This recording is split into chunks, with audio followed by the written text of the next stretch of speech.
Once upon a time, in a faraway land, there lived a man so exceptional that the divine hosts of heaven and hell were forced to take note. A man dangerous enough to bring Satan to his knees, but selfless enough to make God himself raise an eyebrow. How did this come to pass?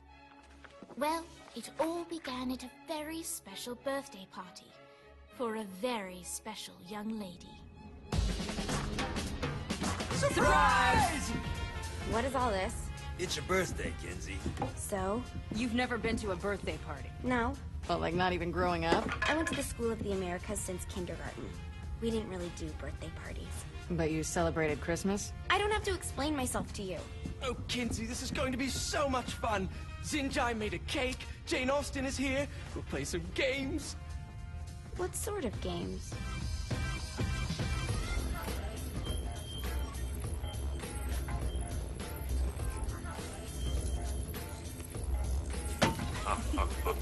So you celebrate birthdays by trafficking with spirits? It's spooky and fun. It's a bunch of letters. It's tradition. Every slumber party has to involve a spirit board. Slumber party? How's it work? We ask it a question, and the spirit of the board will reveal the answer. How? Yeah, someone pushes the pointy thing to wherever they want. Wait, can we go back to you and your slumber parties? No time. All right. Everyone put their hands on the cursor. Cursor. I feel the magic already. All right. Will the President/God Emperor for life ever choose a partner to reign alongside them? No. Ooh, someone's getting married. Shut up, Matt. Who will tame the president's wild heart? What are you guys trying to spell? I'm not moving it. That's the spirit, Kinsey. I'm serious. I'm not moving it either. Neither am I. Jezebel? Who the fuck is...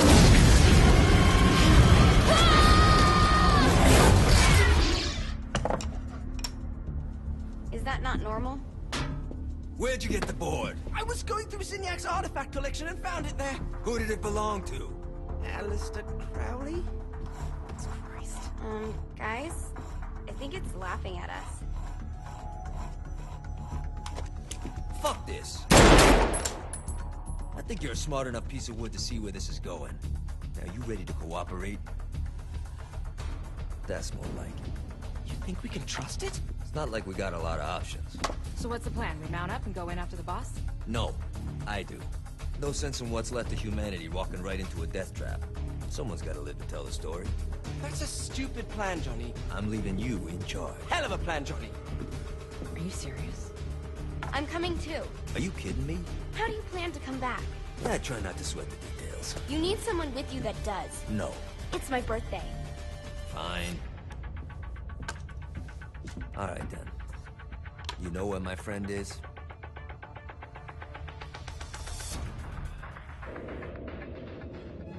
True to its word, the spirit board opened up another portal and sent Johnny and Kinsey screaming into hell.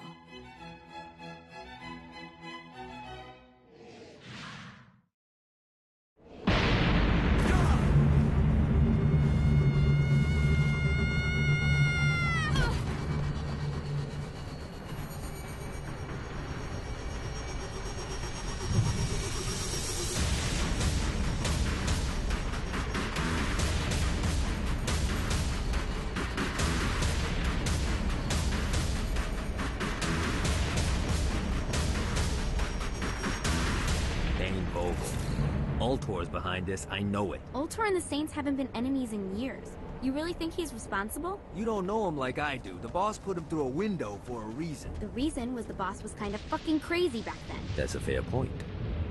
You know how much easier this would be if we just found a car? You know how much easier this would be if you just gave me a second?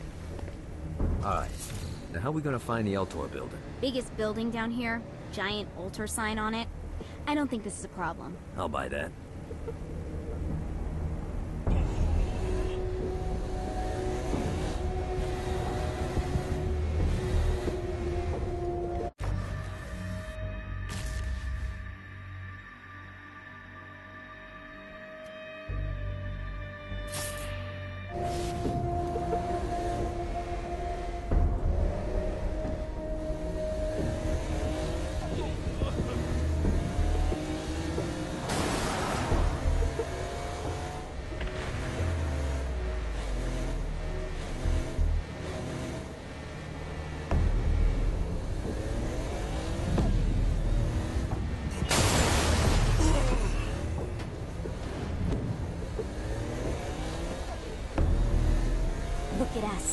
Kinsey Kensington and Johnny Gat driving together on a birthday adventure. Are you always this excited? Generally, I'm a misanthrope. I get it.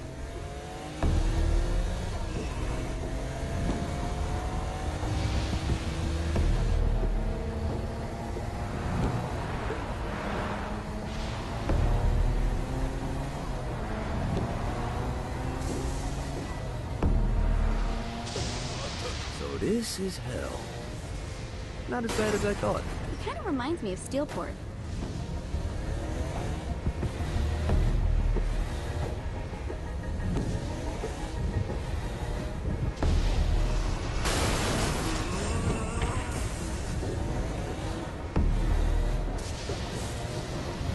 So, what's the plan? Oh yeah.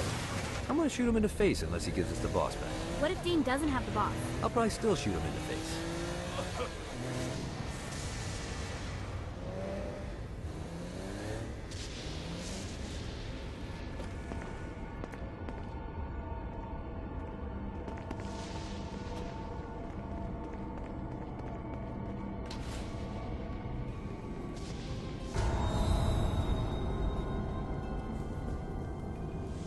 Welcome to hell. Shouldn't you have a receptionist? Such is the plight of eternal damnation. I have a feeling you didn't come here to catch up. Let's talk in my office.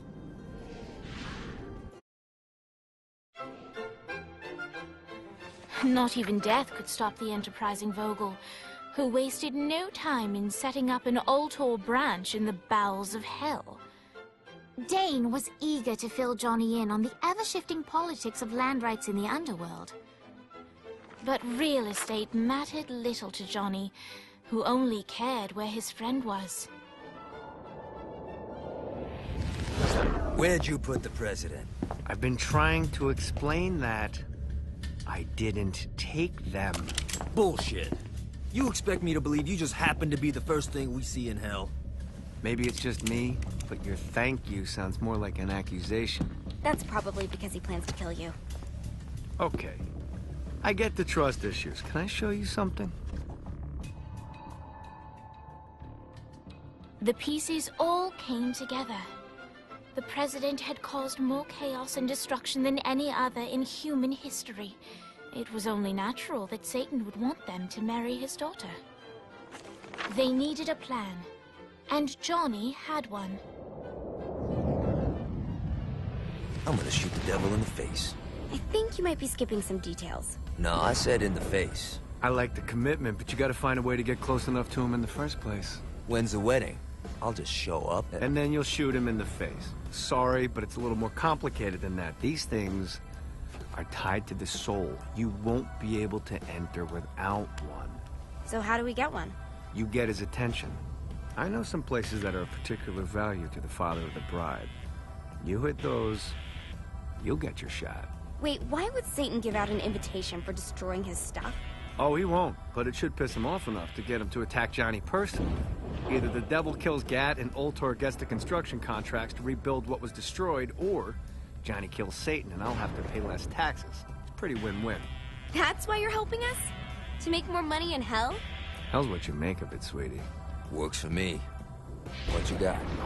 All right.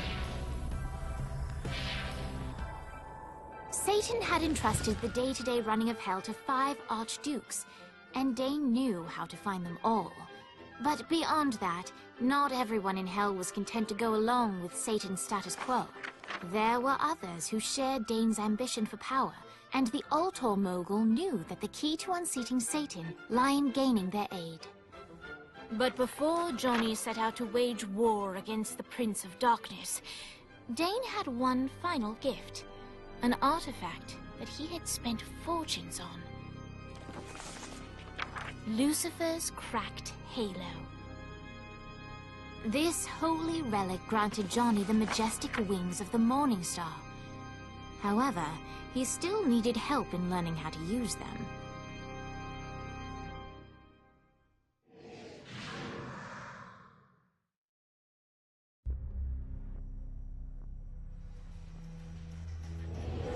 Alright, you got me out in the sticks, now what? Would it kill you to show a little excitement? You're about to experience angelic flight, for Christ's sake. Dane. Someone needs a nap. Just collect some soul clusters and power up the halo. You'll be flying around in no time.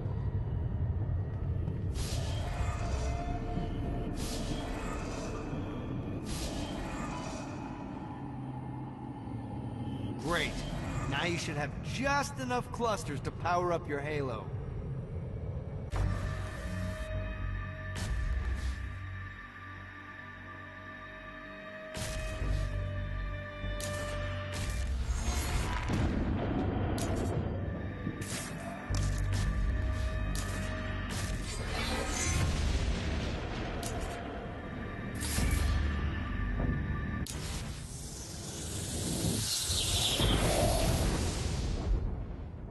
Alright, let's start slow. Try to jump over to that next island. Also, the longer you charge your wings before jumping, the further you'll go.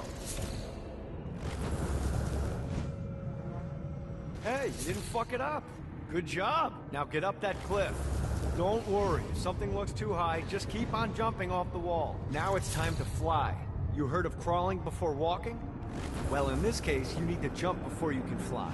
Launch yourself in the air with a jump, and then hold your wings out to glide to that next island. I put out some orbs to show you the path.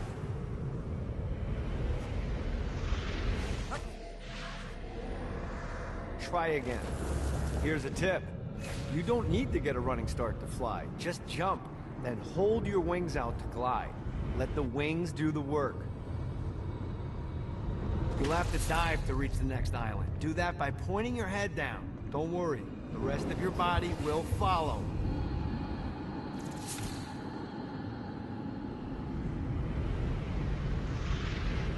I put a shiny flap orb out in front of you. Collect the orb, and your wings will flap to gain speed.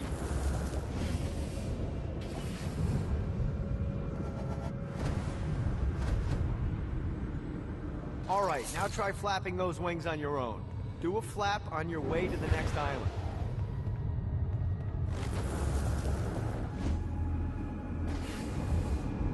Woo!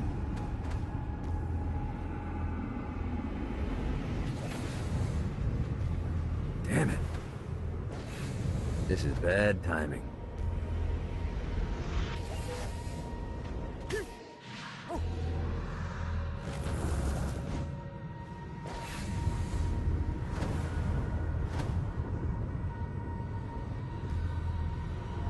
The exact opposite of diving is climbing. Climbing will slow you down and eventually cause you to stall. And trust me, stalling sucks. You can flap while gliding to gain additional speed. So the faster you're going, the higher you can fly. Now try to reach the island up there.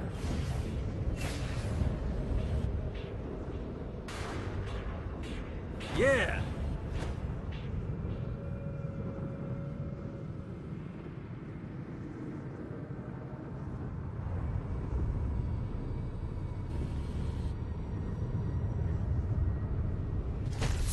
Alright, time to take the training wheels off for the final lesson. Flying takes stamina.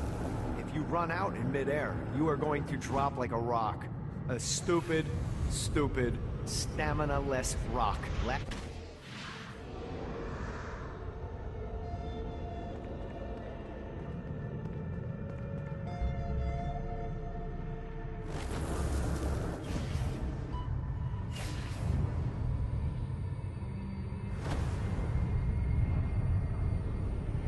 Let's get you back to the Ultor building. I want to run through all the stuff you can do to hurt Satan. Sure thing. See you soon. Here's the deal. If you want some FaceTime with Satan, you need to get his attention. Now, Satan hates being challenged, so anything you do to undermine his control is good. Fraud, mayhem, shooting demons in the face, anything. You can keep track of Satan's wrath with this handy meter.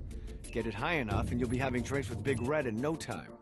I've compiled a list of shit to do, so take a look and do whatever sounds fun. Oh, one more thing. We have some potential allies down here. Trust me, you want to impress them.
I hope there's not something ridiculous like 100 of these to find.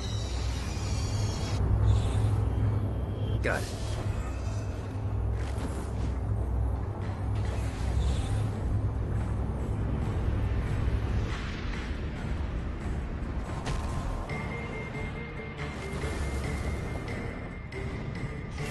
Let's see what these things can do.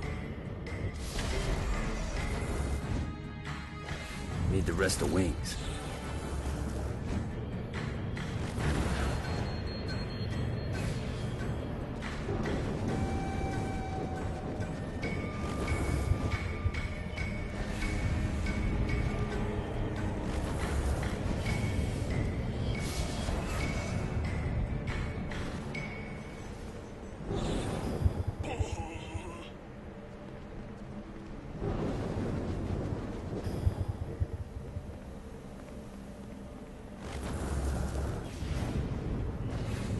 Yeah!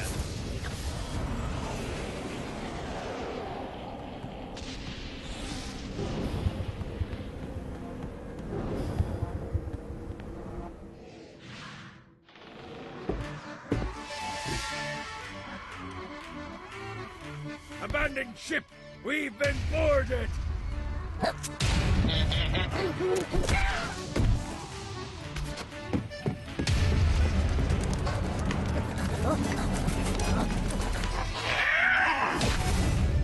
Get this damn thing off my ship! Just like the old days. One more for the collection. I am the soul of the seven.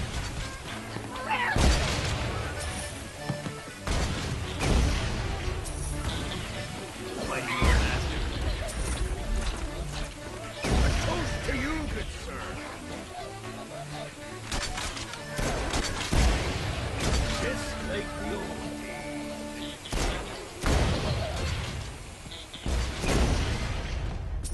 I got a bit of treasure in that chest over there. The weapon you find inside may help with our little imp problem. God, this feels good. Got a touchdown.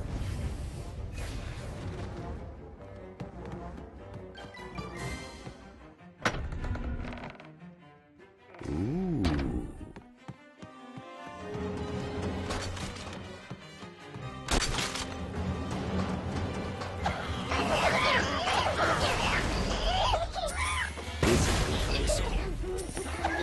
Oh, not another one of these. Get off this shit. I summoned these imps to serve as my crew. I forgot what a handful they could be. Once aboard, they wouldn't listen to their captain. He ran amok in the bowels of the ship.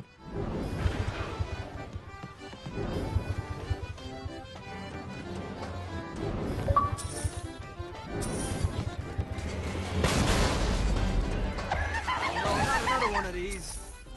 Fuck off. Good God, they're swarming me!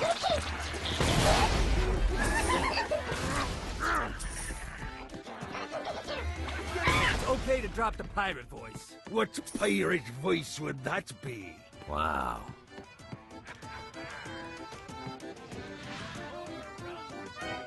Zinyak's destruction of Earth had a profound impact on the afterlife. To Heaven, it was a logistical nightmare. St. Peter's meticulous nature drove purgatory wait times to unbearable levels. Meanwhile, in Hell, where souls in pain were used as currency, it created a new era of prosperity for the wickedly enterprising. This economic boom resulted in the coffers of Hell to be overflowing, which in turn piqued the interest of the most notorious man that sailed the seven seas.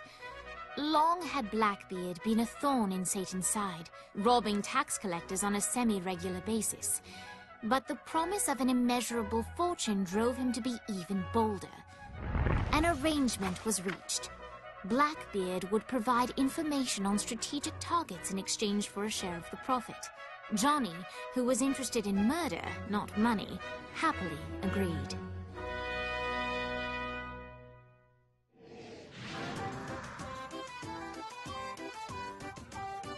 Grant ye the ability to summon my crew whenever they're needed.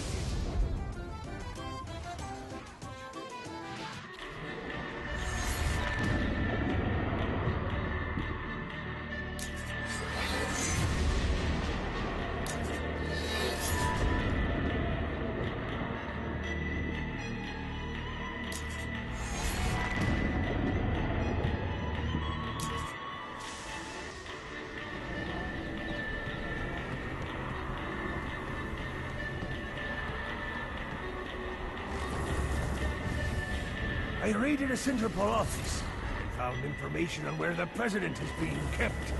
Evidently, they've been trapped in some sort of soul crystal inside Satan's palace. Breaking in is an impossibility. Your best bet, of course, is locked. I got word from Blackbeard that every island has a treasure chest hidden on it.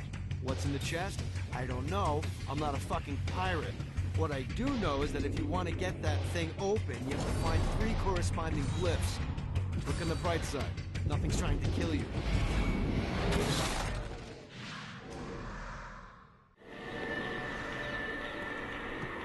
Another clue. Gotta find the glyphs to open this.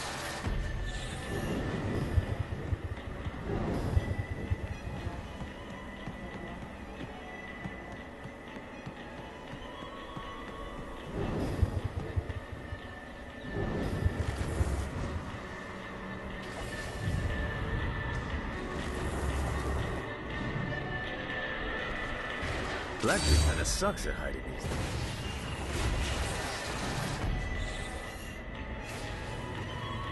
Too easy. Now I just need to remember where that chest is. Lost count on these things.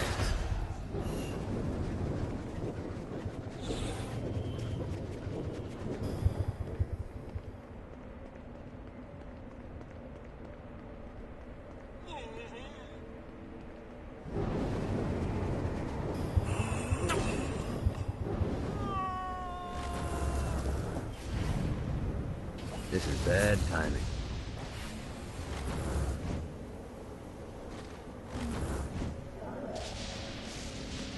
This better be good.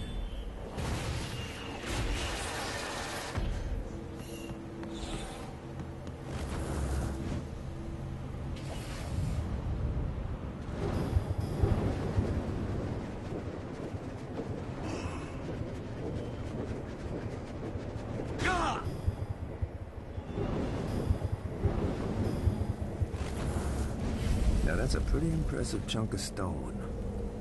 Wonder how to turn it on.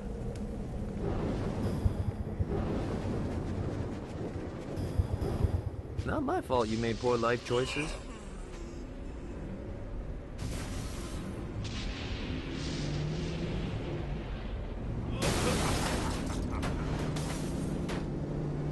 Keep talking, bitch.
Lights up.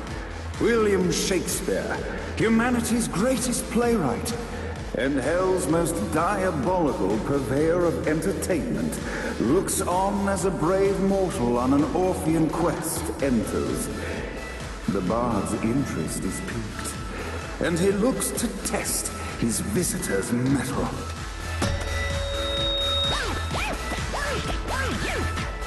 The masked tragedies were used to enemies cowering as they approached. But soon they realized that they faced a foe with courage and nobility, traits uncommon in the fires of perdition.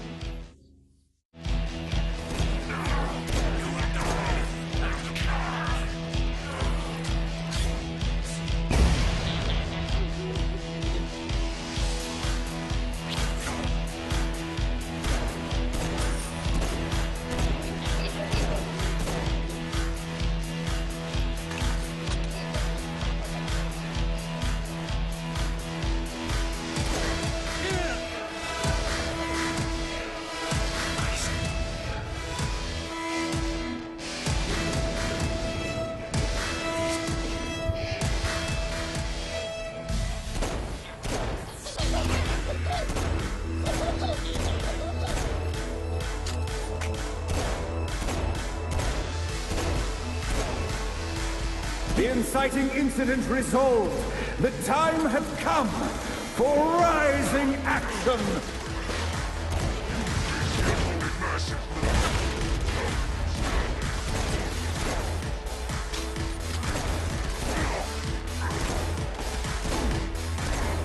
The battle raged on below, and as bullets and blood flew, the bard arched a curious eyebrow.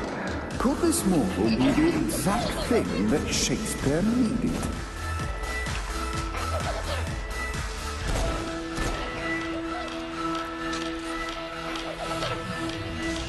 This battle is far over. Arise! And now, Act 3!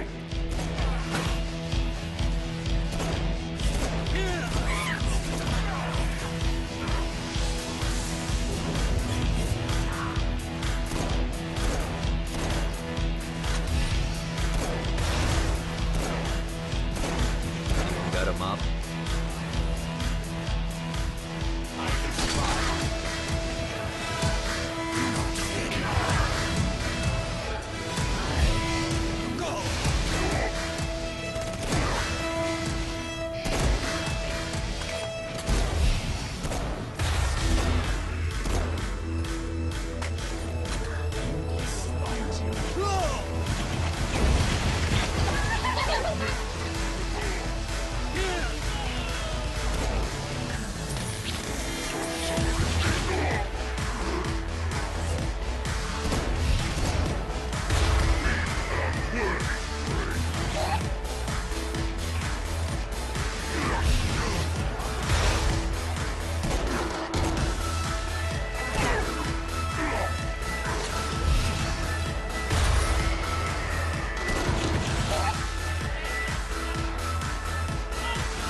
The conflict resolved, Shakespeare eagerly awaited meeting the champion that dispatched so many of his men.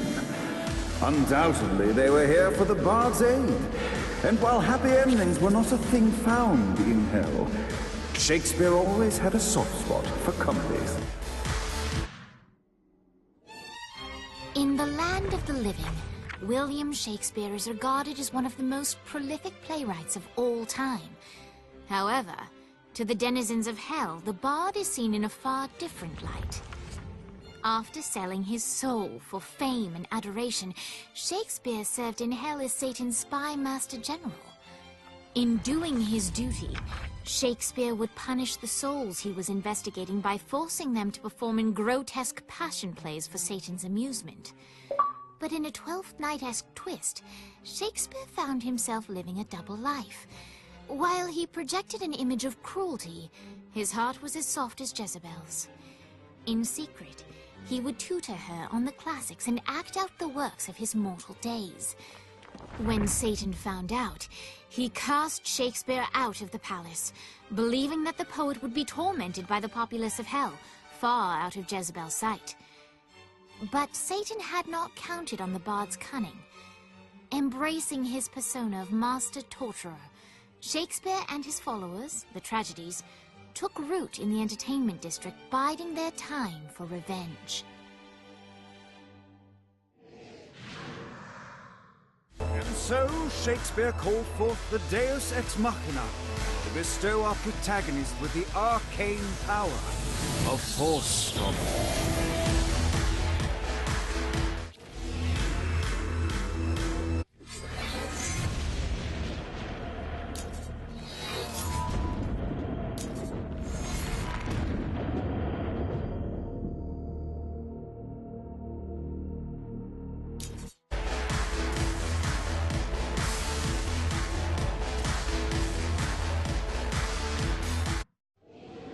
Lights up. The mortal stands in the training grounds, eager to try out his new Force Stomp power on the group of demons in front of them. Face me! Act 1, Scene 2, in which our protagonist kills more demons with Force Stomp. Act 2, in which our protagonist is greeted by foul imps.